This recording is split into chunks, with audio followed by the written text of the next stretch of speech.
In 2014, my family and I decided to move from our old apartment in Brooklyn to the rolling hills of Tennessee. According to my parents, life was a lot more easier there. They had hated the city, and as they both got older, they grew more attached to the outskirts of the countryside. At the time, the cost of plane tickets were at an all-time high, and we didn't have much money to spare. Because of this, my parents had decided that we drive from New York all the way to Tennessee. It was a long drive, but considering the amount of road trips we did over the years, it was definitely possible.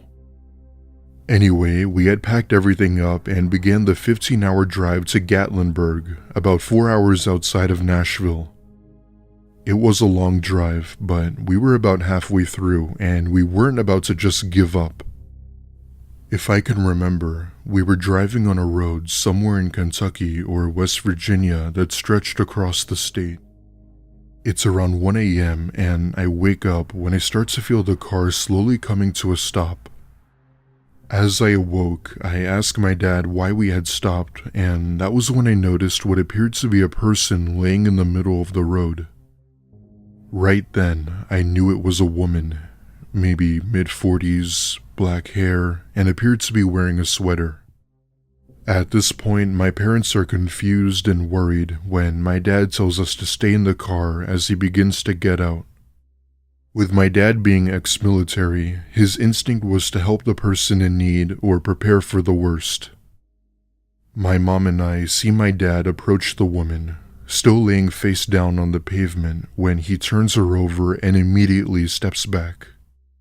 It was a little hard to see, but we can see my dad appear to start panicking and run back to the car where he just drives off. I was only able to take one glance at her as we went by, and what I saw made me understand why my dad was so scared. The only way I could describe her was that her face looked contorted.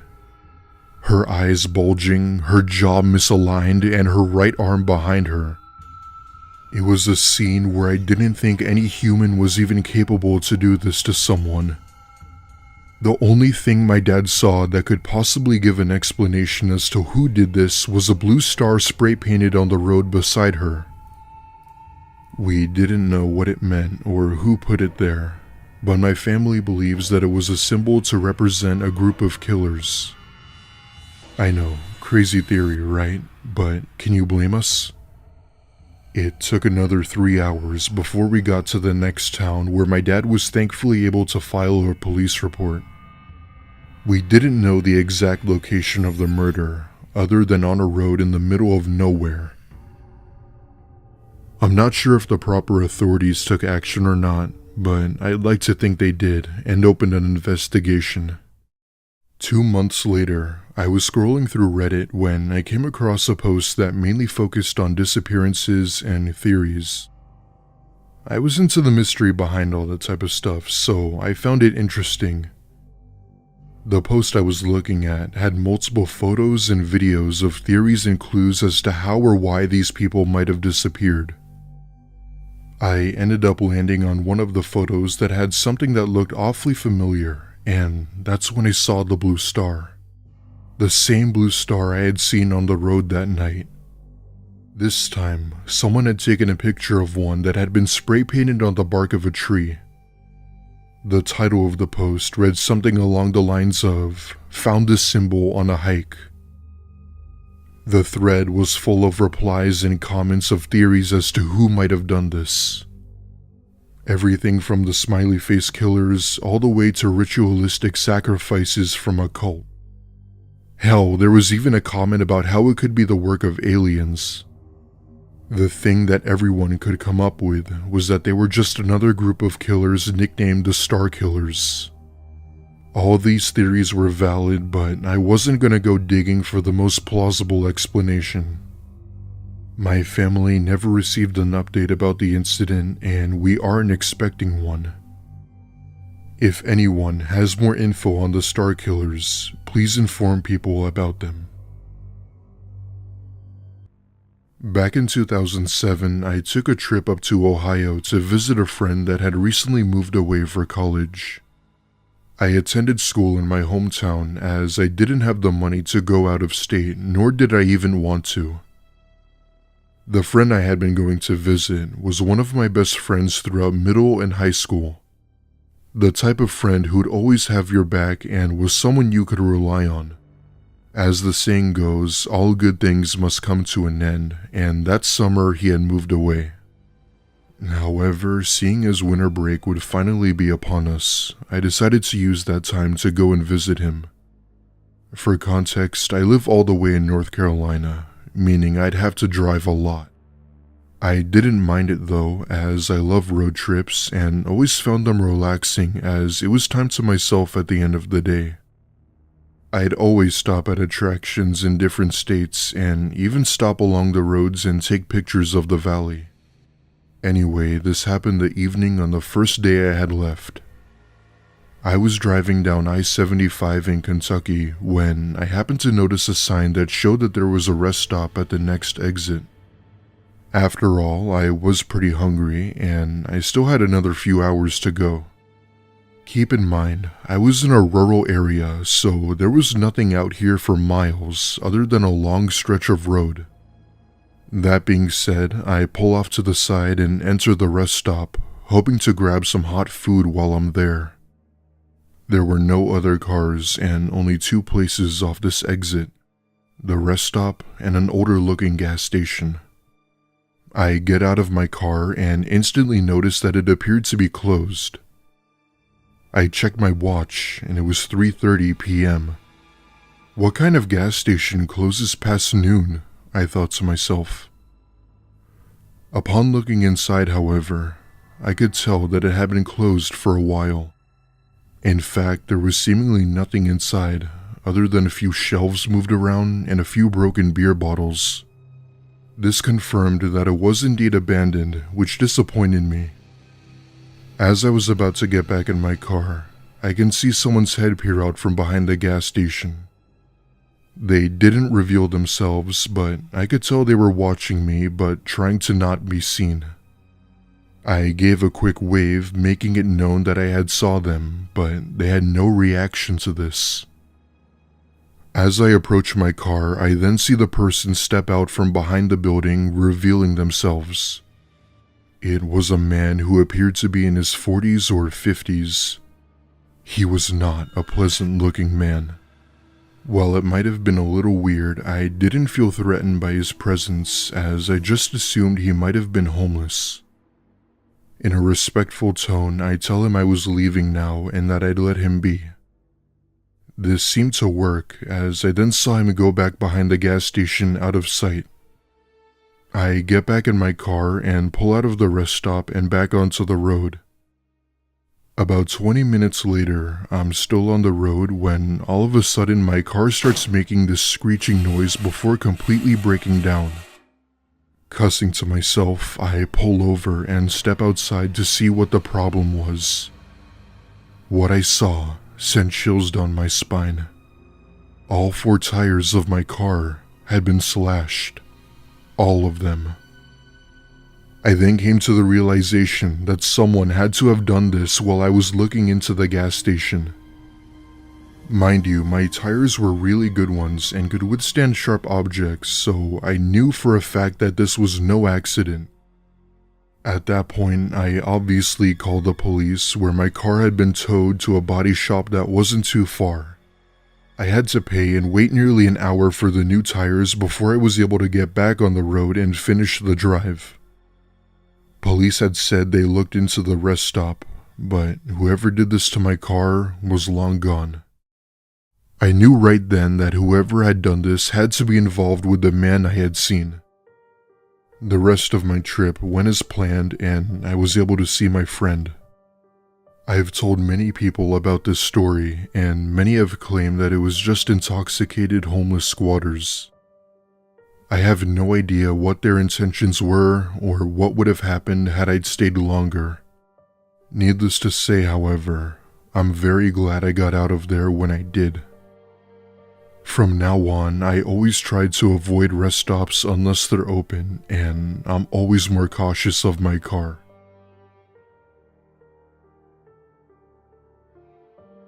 When I was in 8th grade, my dad splurged and bought his dream car. I was much too young at the time to drive, so I don't remember any of the specs. But the gist is, he purchased a convertible BMW Z4. It was silver through and through, with chrome and glass for the accents. It was an absolutely beautiful machine, and had a lot of power underneath that hood. Well, that first year that he bought it, he wanted to go on a road trip with me, a way to celebrate, a way to bond, and a way to break in the new ride. He even said he'd give me some driving instructions. All of it sounded fun, so when school got out that summer, we packed up and hit the road for about a week total.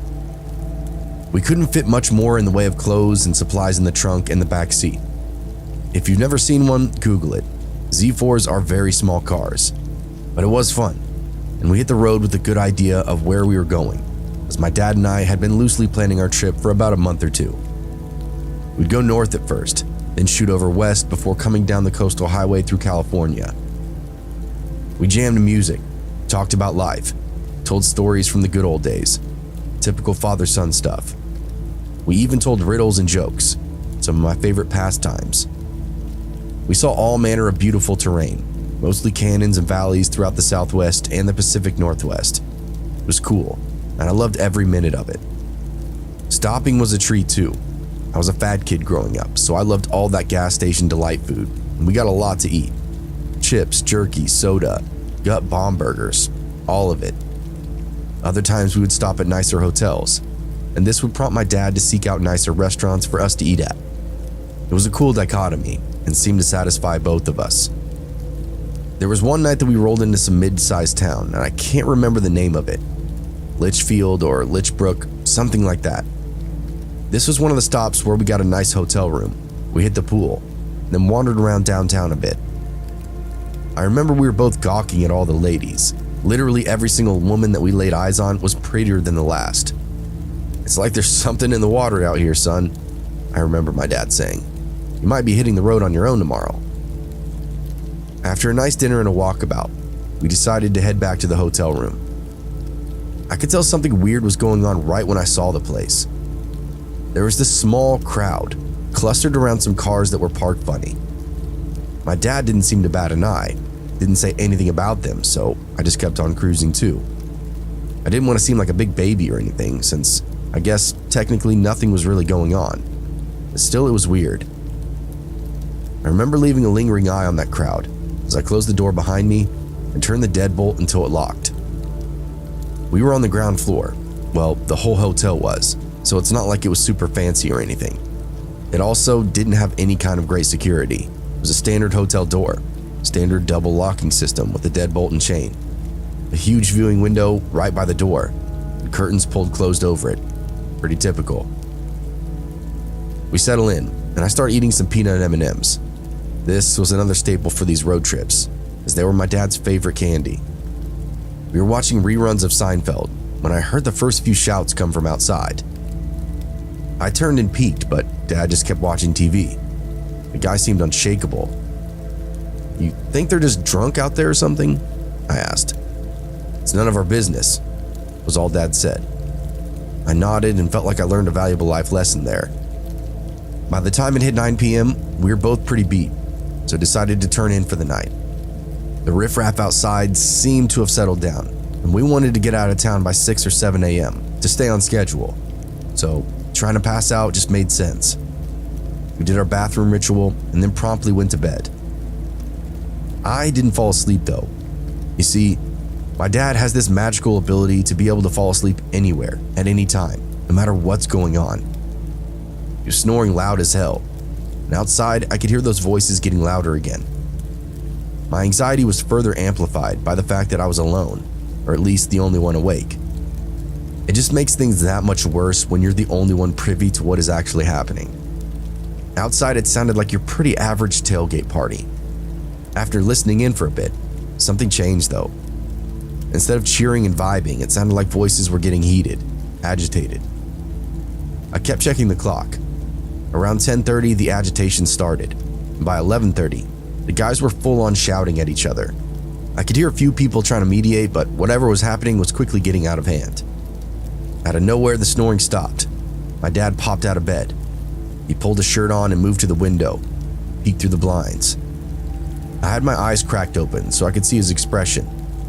He kept a perfect poker face, just observing whatever was going on out there. My dad was a former Marine, and honestly, we had all heard rumors at family reunions and our get-togethers that in his youth, he'd beat a man to death during a bar fight, then fled town right after. Lack of evidence kept him from ever going to prison. "What's going on out there, Dad?" I asked. "Just a bunch of drunks," was his retort. Dad had also been sober for a couple of years, had a particular disdain for those that got drunk in public. He was a tight ass, is what I'm saying, and now a bunch of strangers had woken him up dead of the night. Any fear I had quickly dissolved. The voices got louder and louder outside, and my dad didn't really miss a beat. He pulled on a pair of shorts and his shoes and started for the door. "There's a gun underneath my pillow," he said. "Keep an eye out and don't open up the door for anyone." With that, my dad disappeared into the darkness. I hopped out of bed and immediately shouldered up to the window. It had one of those big, heavy curtains draped in front of it, the kind that could pass for a comforter. I peeled back one edge and looked out with a single eye. I had nailed those sounds that I was hearing earlier. There was a little tailgate party in the far parking lot of the hotel. One of the trucks seemed to be for the road company of some kind, like highway maintenance or something. It had cones and stuff in the back, and one big decal on the side. Definitely a work truck. My dad approached these guys from the shadows. He skulked around the side of the building and stuck to hard-to-see places. Only once he was pretty much on top of them did he step out and make his presence known. The crowd flinched at first, then turned and got somewhat silent. I couldn't hear the words, but Dad was moving as he spoke, motioning to the hotel room and then his car. Everyone nodded along, then he said goodnight. Dad always gave off this cop energy, so people usually listened to him. He came back to the room, slipped the key in, and then sat on the bed. "So much for a decent night's sleep," he said, checking his phone. "You should try to get a little more rest. Everything should be good now, son." And I did. I was tired as hell from the drive and sitting up all night. It was well past midnight at this point. My eyes were burning. But with the brief silence and security of my dad, I slipped off into nothingness. I don't know for how long, but what felt like just seconds later, I was shocked awake by a pounding on the door. I remember what my dad said in the moment: "Don't open the door for anyone." But for some reason, I had it in my head that he was still outside, that no time had gone by at all, and I just fallen asleep while he was having his first little conversation with them out there. I hopped up in a panic and rushed for the door, only to feel a heavy hand come down on my shoulder. Startled, I whirled around, and there was my dad sitting on the edge of his bed. "We're all here, we're all good," he assured me. "Just that nonsense outside." He was projecting confidence, but I could tell my dad was a little rattled. Maybe he'd been sleeping too, and now he didn't know what was going on. Whoever was out the door kept banging and started to holler throughout the walls. "Help me! Please, you gotta let me in!" Beyond that, we could hear voices from earlier, closing in on the room. Dad took his pistol and went to the window, took a peek and didn't like what he saw. The guy caught a glimpse of him through the glass, started banging on the window, begging and pleading for us to open up the door. "Please, man, they're gonna kill me out here, please!" "Why? What'd you do?" my dad shouted through the glass. He turned to me and pointed to his phone. He told me to call 911. Any kind of talk about death was reason to have cops on site. I grabbed his phone, but in my stupid kid confidence, I dialed 911 but didn't hit the call button. I got off the bed and went to my dad's side and looked out. There was a small mob coming up from behind this guy, those people from earlier. I looked at the guy at the door, and I didn't really recognize him. He was dressed different from everyone else. That's when I noticed that logo on his clothing. It was the same as the work truck in the corner of the parking lot. "Dad, I think that's his truck," I said, pointing. "What are you saying?" he asked me. As quickly as I could, I tried to explain what was running through my mind. This guy was just trying to get to his work truck when the drunk people decided to mess with him. I didn't know if I was actually right, but in the moment it kind of made sense to me. My dad pointed to the guy, who was about to start kicking in our door, and hollered out a question. "Is that your truck out there?" Yes. My dad took a sharp breath through his teeth, unbolted the lock, and swung the door open. He didn't let the guy come inside, just stood right in his way. He brought the pistol up to eye level and let everyone outside get a good look at it too. The guy still tried to barrel inside the room, but Dad stayed firm in his way. "I just called the police," shouted over the voices. That seemed to get everyone's attention pretty quickly. That's when I realized I never dialed it. But seeing everyone tuck their tail and start to leave, I figured it was all over.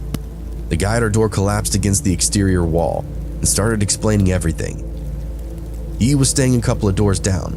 He'd been out having a few beers when he made the walk back to the hotel. Right away, he noticed the commotion around his truck. That being said that he was in town to finish a job, he didn't want anything happening to his equipment. He said he made a simple request for them to please get away from his vehicle. The crowd had been boozed up at this point, and so was that roadway worker. What started as a question quickly turned into a barking match. The solo guy was severely outgunned. One push led to another. Soon the guy was surrounded. He said he squared up and swung his way out of the circle, but they laid a pretty good beating on him. It was obvious. His room key fell out of his pocket during the scuffle. He just went door to door, begging for help while these people chased him around. Well, at least that was the partial story. The overnight clerk saw some of the incident from his office, and he really did call the cops. They dropped in out of nowhere, just like my dad. His cruisers rolled into the parking lot, even without so much as headlights on, let alone a siren. They corralled anyone who hadn't already fled. Then the real story came out. It turned out the roadway worker had been having some beers at a nearby bar, but so had that entire crowd.